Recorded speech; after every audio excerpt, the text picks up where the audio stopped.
Good evening, everyone, and welcome to A World Awakening. I am here, slightly sunburned from working outside in the yard today, but still, a little pasty, a little red, but still me, still Annie. And of course, I have the Princess Peanut Butter Cup is right here. She's relaxing at the moment. Beside me, and there's some belly rubbing going on, but she's good. She'll make an appearance later, I'm certain of it. And tonight, I am very, very happy to announce that at least one of my two guests is here. We're still waiting. I believe we're still waiting on Mr. Tenney. No, he is here. He's here. Oh, God bless him. Oh, my God. That's so great, Bill. That's so great. Thanks for pulling all of this together on, relative short notice, Bill. I'll have a great show with the both of them. So, well, when I put up that they were coming on today, or a couple of days ago, I put he is the king of the realm of the weird, who dubbed me long ago as the queen of high strangeness. But Jessica rules the freaking multiverse, and that's what I put out. So without further ado, let's bring on John E.L. Tenney and Jessica Knapik. Hey. Hi. And there's Toad. There's Toad. And here's the peanut butter cup. So they were on the poster. So they have to at least make an appearance, right? What do I have? I have a wolf man. You have a wolf man. John, I have a little surprise for you. You're going to actually have something else very soon when I see you, I believe, next weekend. That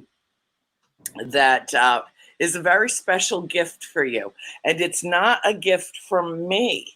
It's a gift from my sister, Christine. There's just this little story behind it, which I will share with you. And then we'll play show and tell, and I'll hold it up to the computer. Okay.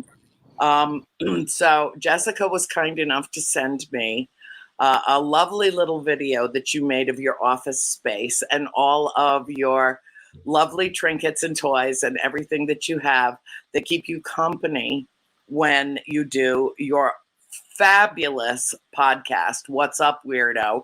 Shameless plug, which I can do because number one, it's my show, and number two, that's your show. So I'm just, if you got a platform, use it for Christ's sake. So anyway, I'm watching this video and I'm laughing and I'm thinking, oh my God, how sweet. He's still really a kid at heart.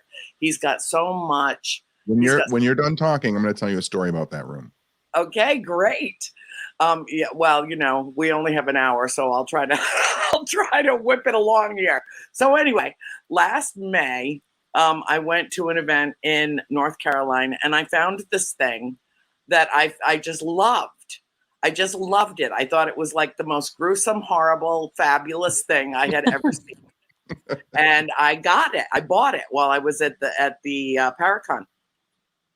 And I came home, and I was staying with Christine and my mother at the time, and I gave it to her, and I wanted to thank her for taking care of Peanut in my absence. And she just looked at me, and she looked at it, and she said, Anne, that is the weirdest thing I have ever seen, ever. Why are you giving me this? Okay. And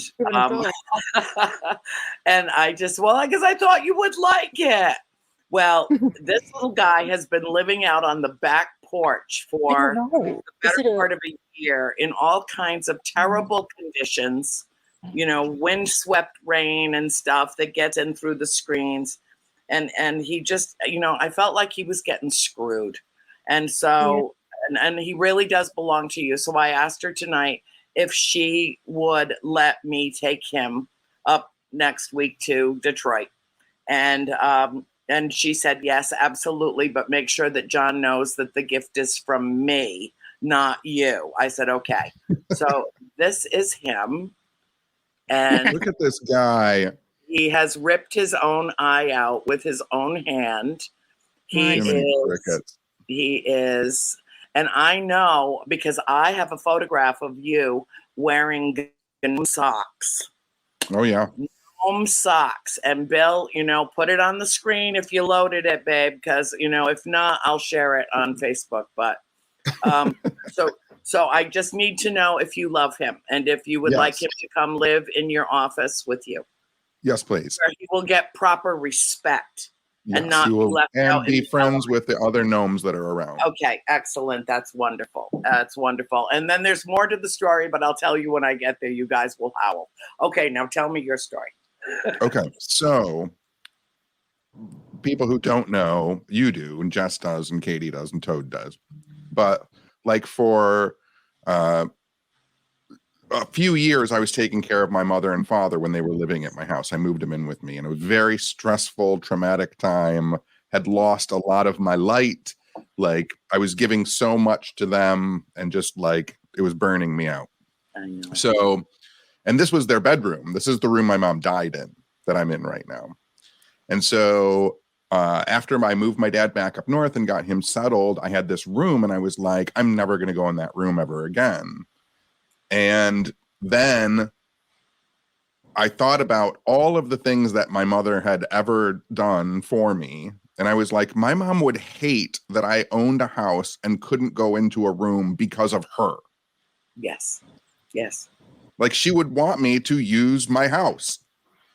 Right. All she had ever done was try and take care of me and give me a safe, happy place to live. So I went up in my attic and I found all of the things that had been put away for years and created. Now I spend more time in this room than I spend anywhere else because all of the things that I love here are here. So this isn't the office research room. I don't even think, have you ever been upstairs to see the actual office up there? I don't know. Jessica, can you hear us, sweetheart? Yeah. Am I breaking up? No, we can hear you now. John wanted to know if you had ever seen the actual office upstairs. Yeah. I couldn't remember because I take so few people up there. But yeah, that's where a few times. Yeah, that's where all the books and file cabinets and everything are. This is the playroom. This is all of the toys and science fiction and comic books and which is actually, I mean, what's crazy too, right, is that like I don't think people realize how closely intertwined science fiction and fantasy is with the magical world that we live in. Like most of the people are magical creators, right? Like whether we know it or not. There's actually Rachel Pollack, who was a comic book writer. I don't know if she's passed. I know she was in hospice a few days ago. Neil Gaiman was writing about her. But aside from like all of her comic books, I have all of her tarot books. She was like this massive, like the tarot influence on me growing up that I wouldn't have known about if I didn't read comic books. Wow. Yeah. Well, see, I mean, people are such snobs about that shit, and it seems to me that you should just broaden your horizons wherever you can broaden your horizons. What are you attracted to? What calls to you? What speaks to you? Yeah. And I always think it's interesting, like whether you go like to anyone's house, like the diversity of stuff in people's houses, Jess knows this, like you walk from one room to a next and your personality is on display in every room.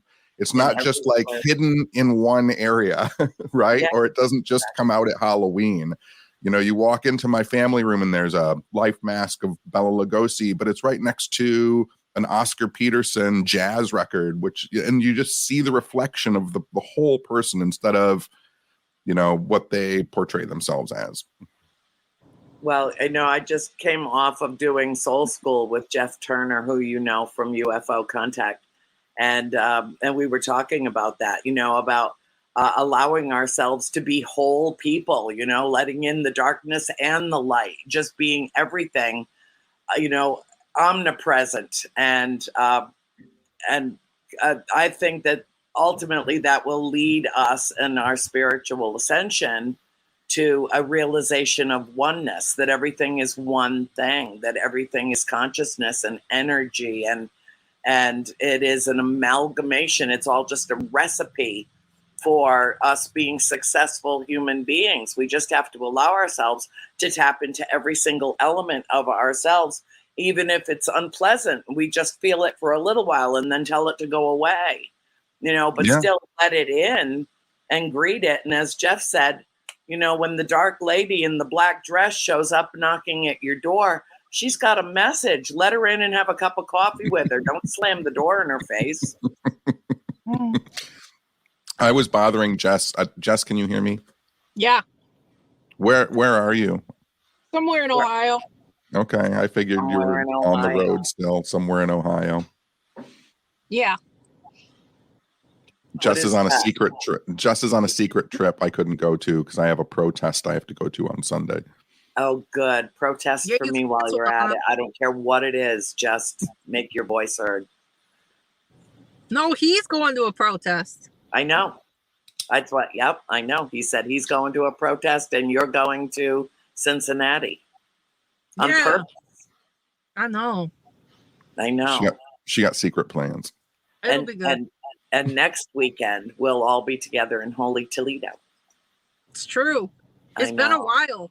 It's been a while. It's been since Halloween.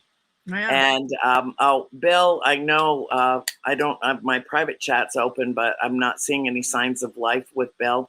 But I did send him a picture that was taken with a FLIR camera. Are you familiar with those? The FLIR, yeah. That kind of measure energy output. Julie DeMay took a picture of the farm. And Bill, if you're there, put the picture up. If not, John, I'll be sending it to you in text. Okay. It is amazing. Bill, where are you? I know he's there. He's there somewhere. He is. But it's an amazing, amazing picture of the energy output. So listen, the two of you, while you were at the farm,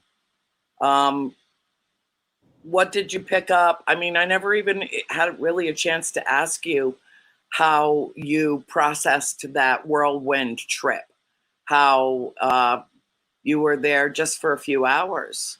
But I know that it was an eventful trip, and I've not yet had the opportunity to ask either or both of you what it meant to you, or, if it was something extraordinary for you.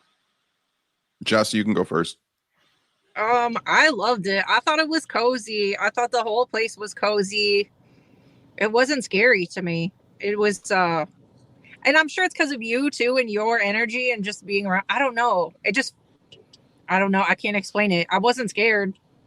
That's the farm taken with a FLIR camera. Crazy. Isn't that amazing? Yeah. I know. It's amazing. It's all energy. Yeah, it really is a magical place. I mean, the energy there. And yes, I agree, Jess. It's a lot of it has to do with the energy that I bring into the house as well. I know. I stir things up. Ken DaCosta called me about 4 hours ago, and he said, I know you're getting ready to do your shows, and I know you got stuff going on, and I know it's dinner time, but I'm here with this great crowd. Cody and Satori are here, and I got Julie DeMay with me, and all of her equipments and her gadgets and her gizmos, and I just wanted to know if you could, say hi to everybody and, greet our crowd, because we're doing an overnight investigation tonight. And so I talked with them for a few minutes. I'm always thrilled, so happy to do that.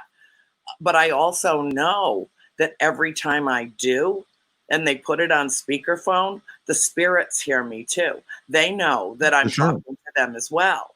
And so I not only give messages to the human beings, the living beings that are working and being in that house together, but also open that door up to spirit as well. And inevitably, I get calls the next day. Oh my God, Andrea, really? We caught this and we caught that and we caught the other thing. And it's because we're opening up a dialogue. And it's energy exchange. Has anyone ever done experiments with you, because since everything is connected and we know that there's this interaction, and we know that distance really doesn't make a difference. Has anyone ever done experiments where you're in California and they're doing an experiment in the house to see if there's an immediate reaction? Mm-hmm. Yeah.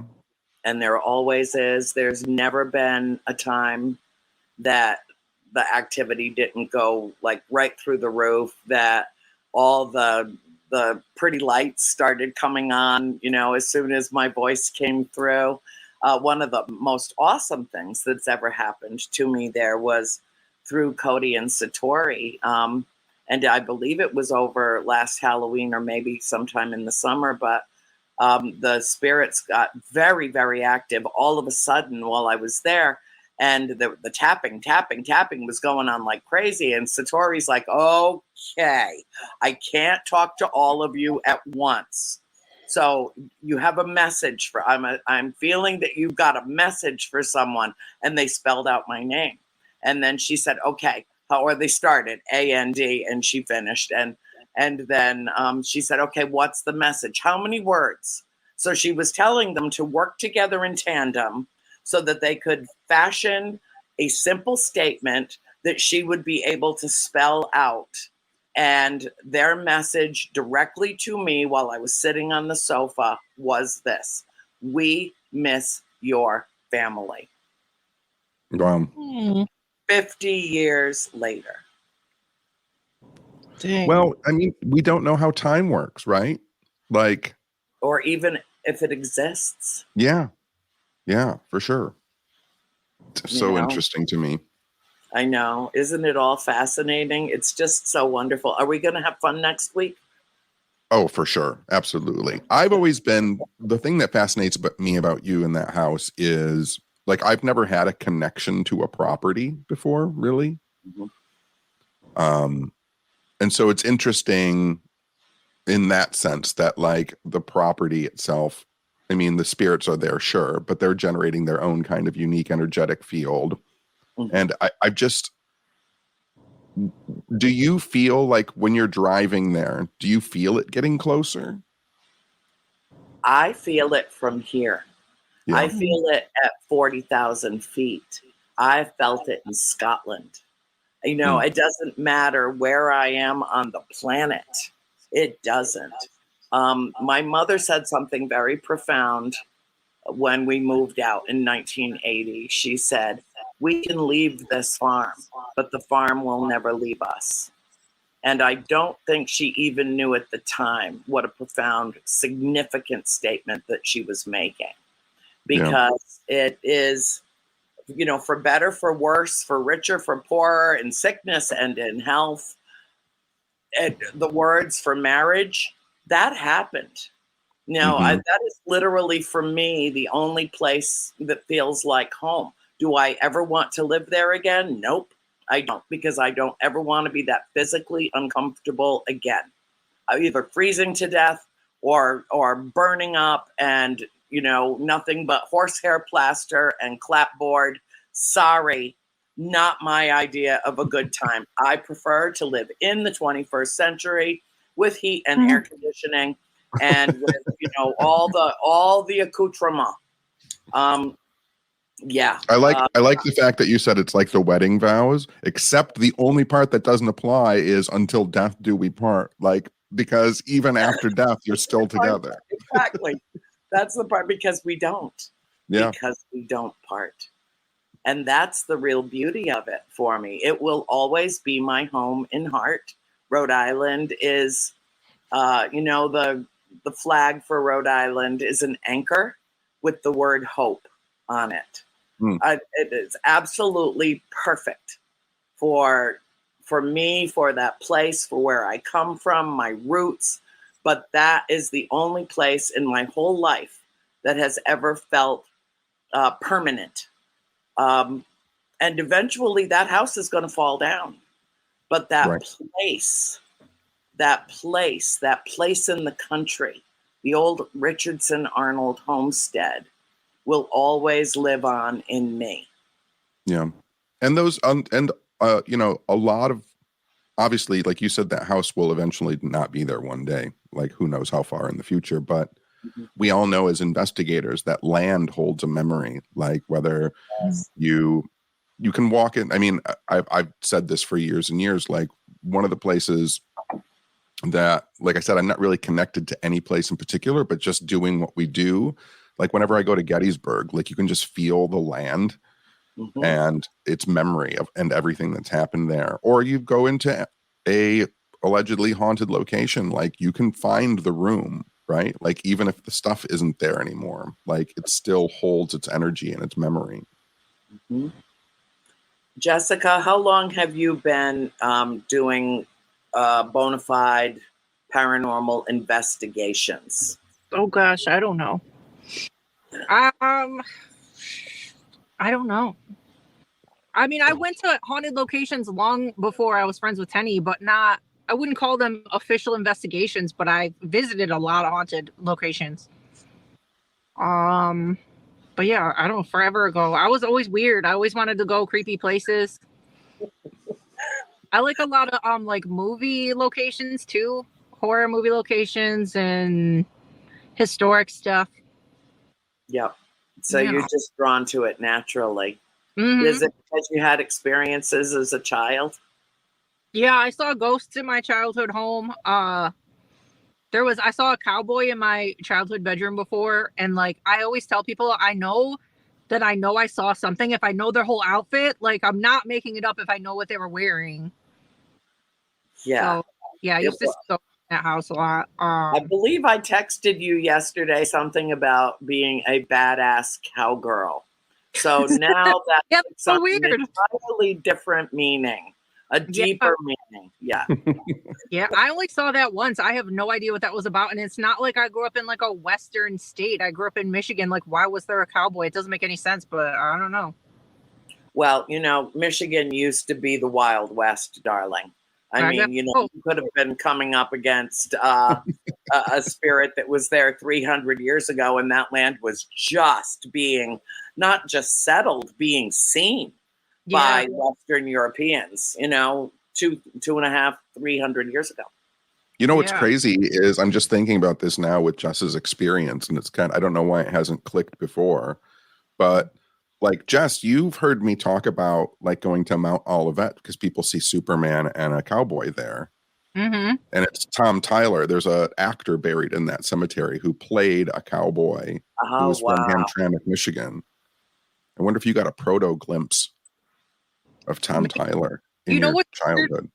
While you were starting that story, I just now put something together too that I've never put together ever.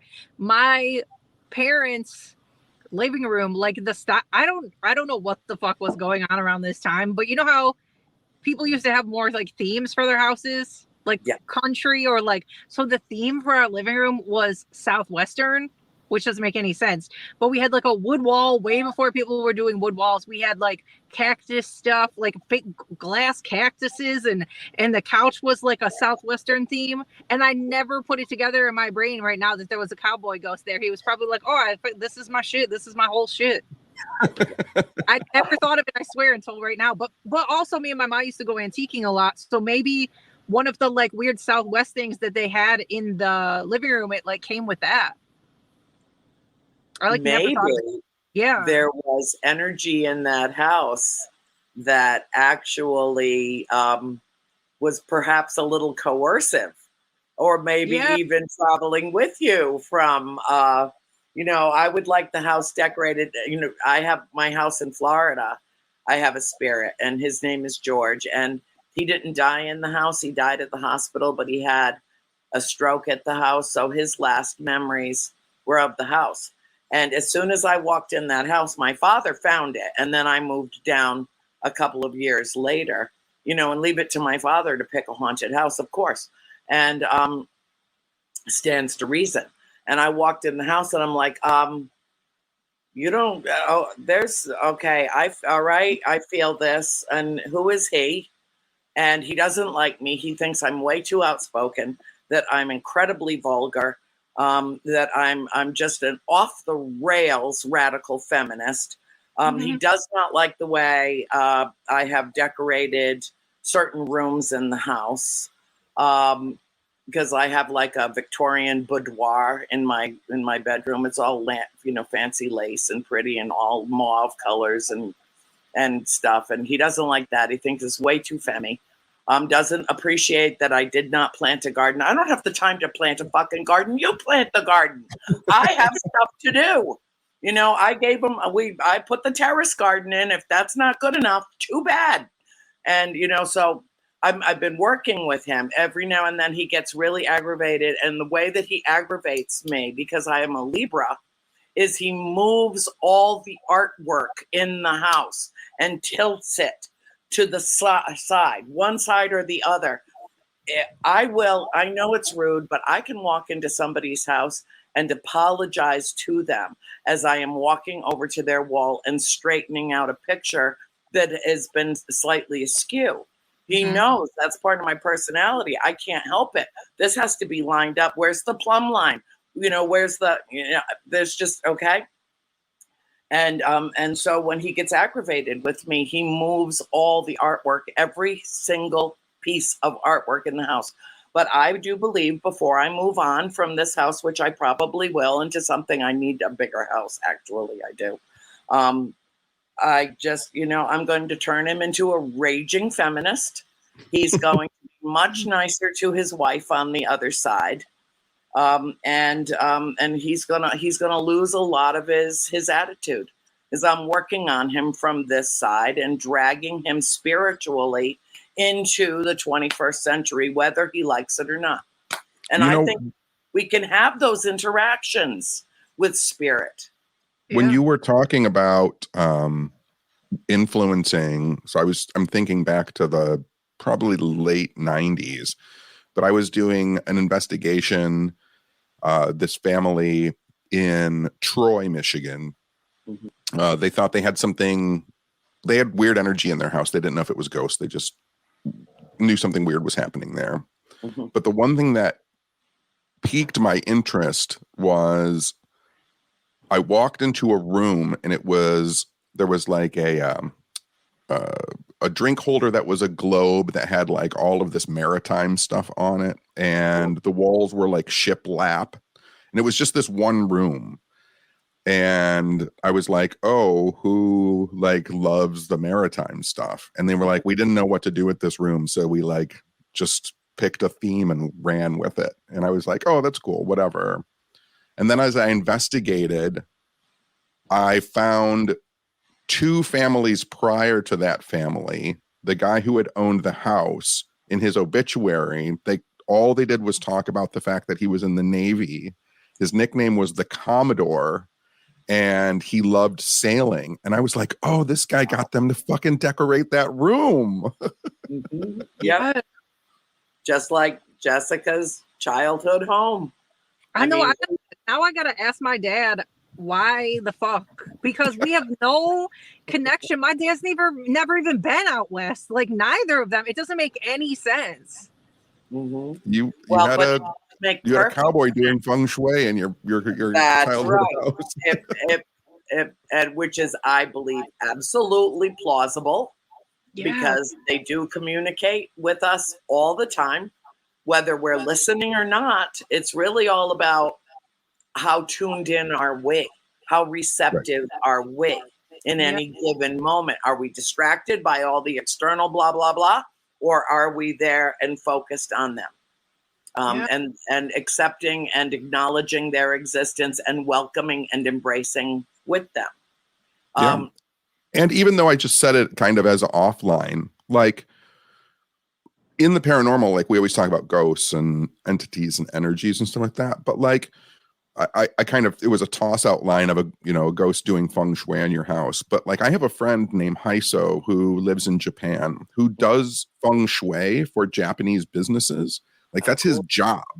Like when the stock starts to drop, they will bring him into the office building and have him rearrange the furniture, and the stock will go back up literally like the next day. Like one time he walked into, I think it was Sony.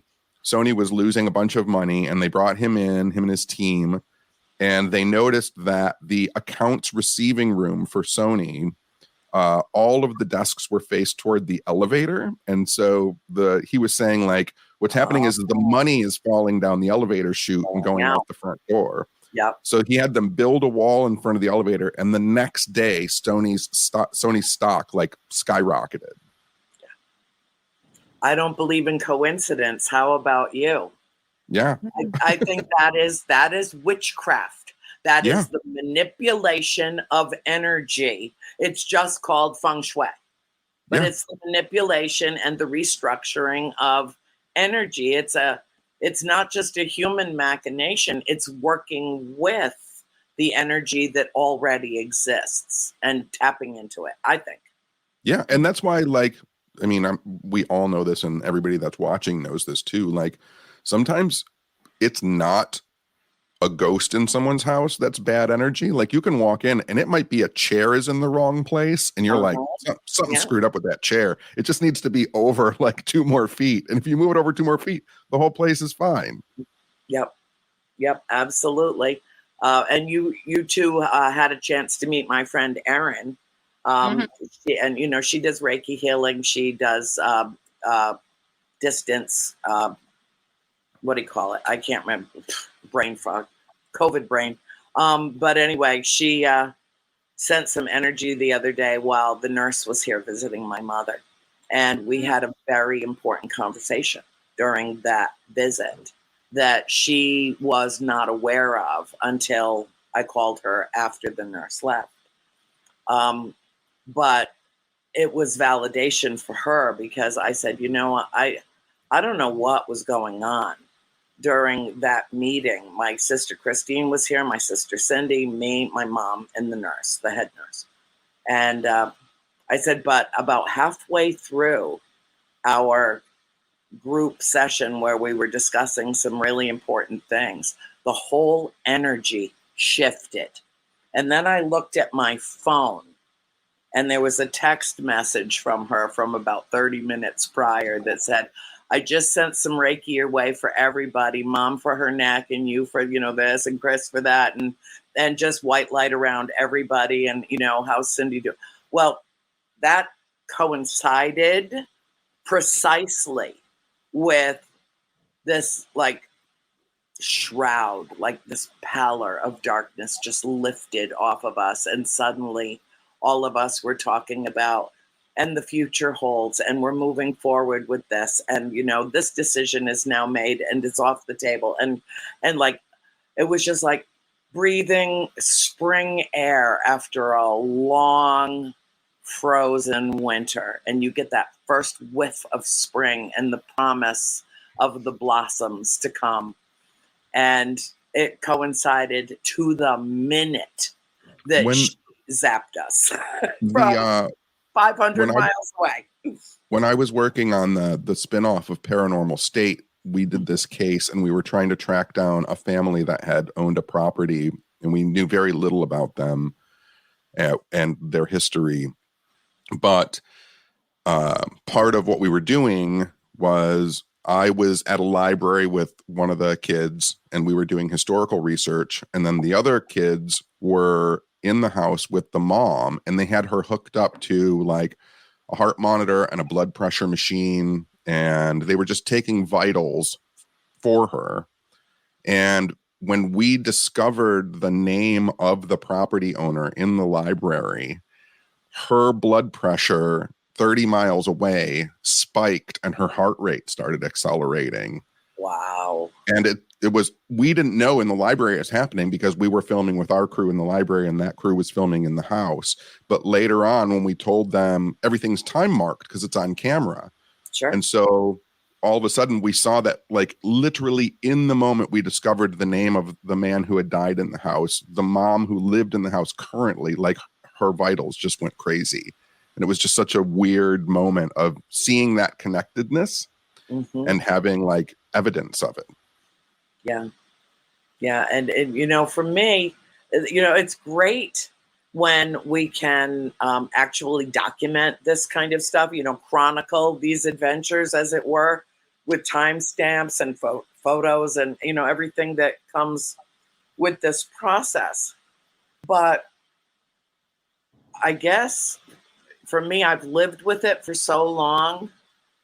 George, my friend George Lopez, called me this morning. He's like, don't you? I told him what happened with my mom last night, and hello, when I walked into her room and she was sound asleep, and I walk across the threshold and I hear hello.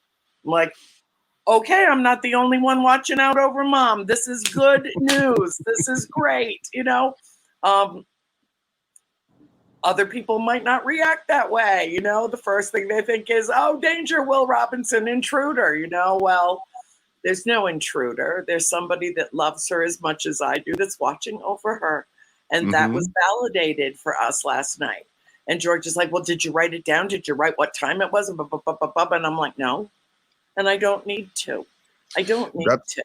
Yeah, that's one of those things. Jess and I talk about it all the time, and I talk about it at lectures, and you talk about it. Like, it is great to have documentation for all of this stuff, but like your best photograph, your best recording, your best videotape is not going to prove anything to anyone. These experiences are meant to enlighten us and change us. They're so personal to us. Like, and then what's amazing about them is they happen to us. We might not have any documentation, but then when we share our experience with other people who have experiences, that's where the magic really comes into play. That's where the magic is. Absolutely right. Yeah. And I think that, the words I love you are the most powerful words in this or any other language, but equally powerful is I believe you. I believe you. And John, I've watched you for years and years interacting with people at all the different events that we go to. And you do exactly what I do. You listen, you absorb what's being said.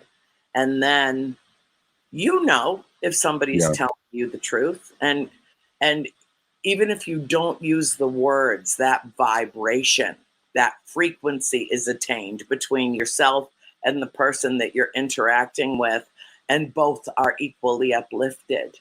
And it really all comes down to, I believe you.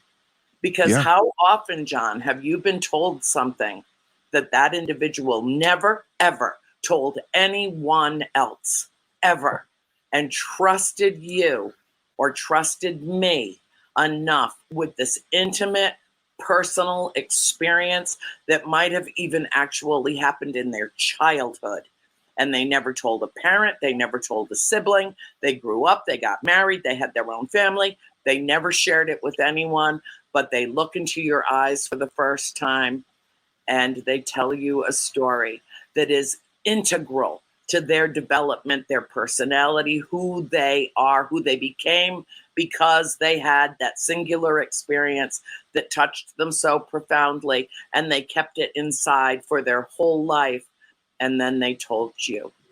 Yeah, it's an amazing experience, and Jess knows this, and we've talked about it too. I always wanted to be a historical researcher and study weird stuff, but like the reality of the situation is, like, I got my two magic powers, if I have any, are like listening and talking, right? And the ability to create a safe space for people to talk about something that they've never talked about ever. So many times, I know people yell at me because I never sit at my table at conventions. I know, we're always outside smoking or talking. Mingling. But those are the moments when you're walking through and someone says, can I just talk to you for a second? And then they pull you into a corner and like feel okay with telling you something they've never told anyone before. How amazing is that? And it frustrates me to no end to hear other people say, like, I can't listen to any more of the fucking stories. Like, and that happens a lot at conventions. People say that all the time. It's very unfortunate. I've run across it myself. And my response whenever I hear anything like that is simply this: that's why I'm here. Yeah. That's why I'm here. Yep.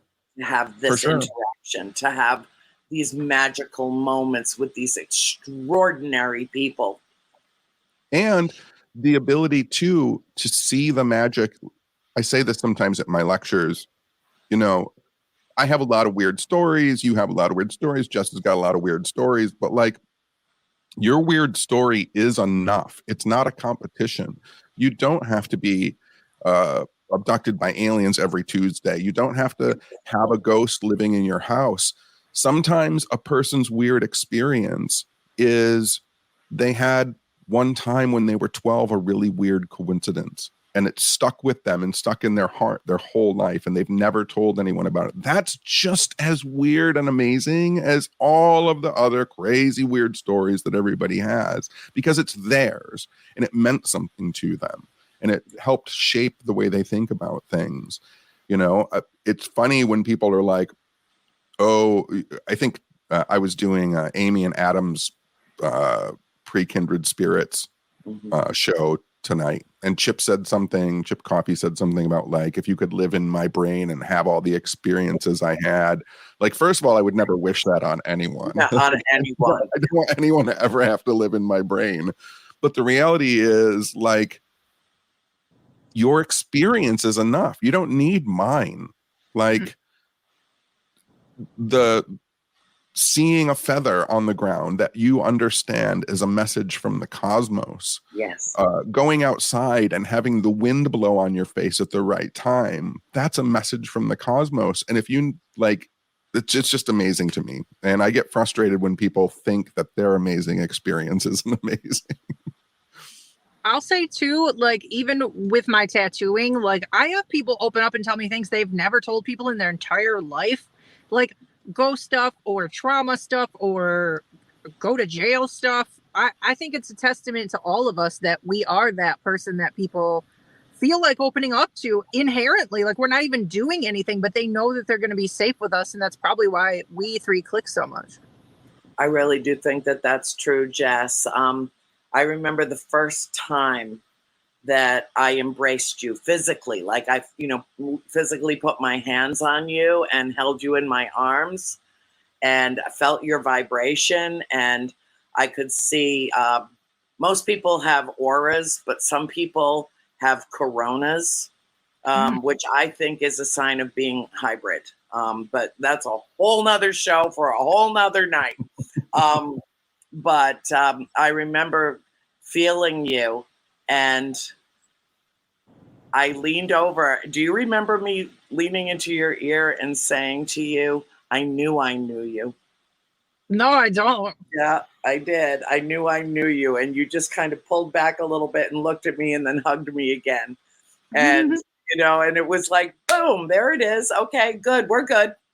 And I'm glad that you're saying nice stuff to Jess, because I don't ever. No. I know. I've heard that you can, be rather hard on her, and she gives it back to you double barrel. I know this I know as well. Yeah. So we'll play paranormal together next weekend. What are we doing? It's a Midwest something, right? It's in Holy Toledo. Yeah, Midwest Parafest. That's in it. Toledo. Heather. It's at the Oliver House. This will be. Well, Tenney, you did some before me, or was that your first one when we did that other one? I did. No, Andrea and I did the first one, which was in Pontiac. That was Heather's first event in Pontiac. Yes. Then they moved. It's the second one you came to. Yeah. So this is either the third or fourth, maybe fifth. Mm-hmm. I've lost track of time. Me too, completely. COVID brain, frog brain. Yeah. Year 4. Well, I'm really so looking forward to this, because first of all, I have to finish the story about this guy. Okay, I have to finish that story, which I can't even say on the air. Okay, so we'll talk amongst ourselves when we get there. Okay. But the thing that I so appreciate. Well, first of all, I have to say, I'm going to say it on the air. I was blown away that you showed up at the farm on Halloween. Mm-hmm. And I looked at Tenney. I was like, oh my God, there's another man that looks just like Tenney.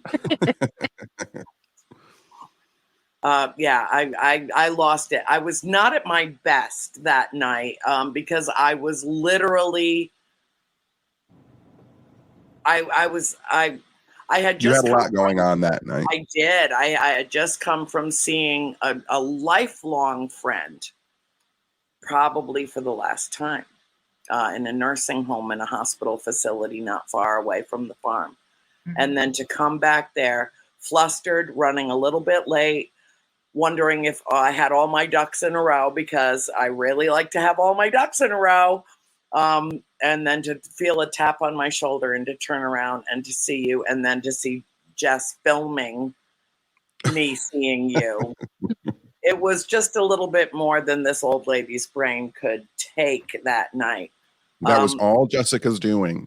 I know it was. You made magic happen. So, you know, coming full circle to the discussion of magic. It exists. Miracles happen every day. We need to pay attention to what's in our world. You know, I was what I wanted to do tonight, and we don't have the time, which means you have to come back, is talk about the etymology of words. And one of the things that I wanted to discuss tonight is this whole notion of being woke. Because, of course, the name of my show is A World Awakening, as in, okay, so woke, which is now chiefly U.S. slang instead of past tense of awake, is aware of and actively attentive to important societal facts and issues, especially issues of racial and social justice. Thank you, Bill. And I wanted to talk about how wonderful it is to be magical and to be woke, to be awakened, that it should not be cast as an aspersion or a slur on anyone, but instead should be worn as a badge of honor, you know, because what we have to go through in life to get to the point where we are awake, both all of us knowing that once you awaken, you cannot go back to sleep. You know, you can't unlearn, unknow, unhear, unfeel, unexperience this thing called life. And death and afterlife. And it's all amalgamated into this grand recipe for sometimes disaster, but sometimes the perfect souffle. And so we only have 5 minutes left, but I wanted both of you to be able to you know, spend a moment and speak to that, to the etymology of that word and what it means to you. Do you want me to go first? You can go first, Jeff. It's not that hard to understand. It's exactly what you said. Woke means what you said. We're aware of other people and how, and how their life is for them and how we need to look out for certain people. It's not that hard. And people saying that's wrong. They know exactly, they're not stupid. They know exactly what they're saying. They just don't care about other people, don't want anybody around them who's not like them. That's their problem. But now it's been weaponized and it's just a stupid word. And yes, all it means is enlightened. That's all it means. And it came out of the vernacular that was created around the Black Lives Matter movement. Oh hello, Toad. Toad. Do you want to say goodnight to Miss Peanut Buttercup? Who's that, Toad? There's Toad.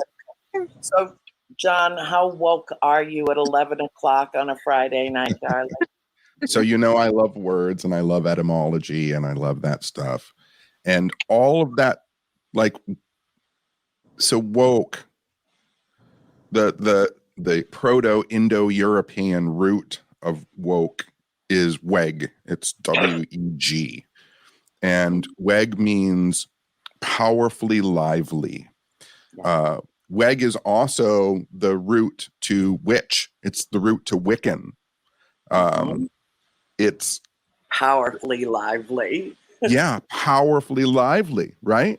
Like it's so strange that this word, much like I talk about in my lectures, like weird gets thrown around as a slur on you As a slur.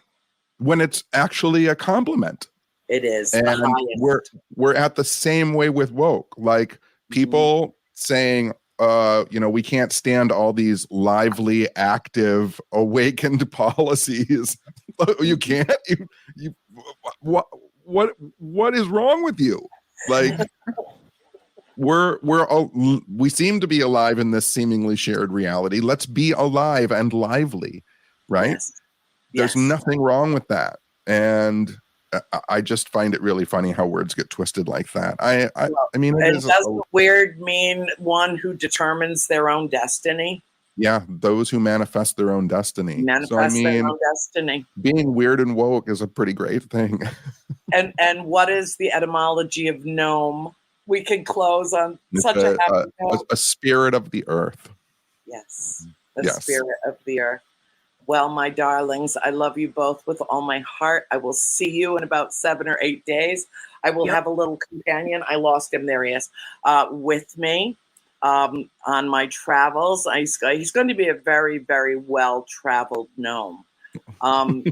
He's going to be at probably 35 or 40,000 feet for the first time in his existence. It's an exciting time to be alive. It's an exciting time to be a spirit of the earth. It is indeed. Thank you so much for joining. Love you, my friend. Thank you very much. Love you. I will close the show as I do every single week, reminding all of us that we are all in this together, and always, to the extent that you can muster the energy, be the light you seek. And on that happy note, good night to all. Thank you so much for joining me.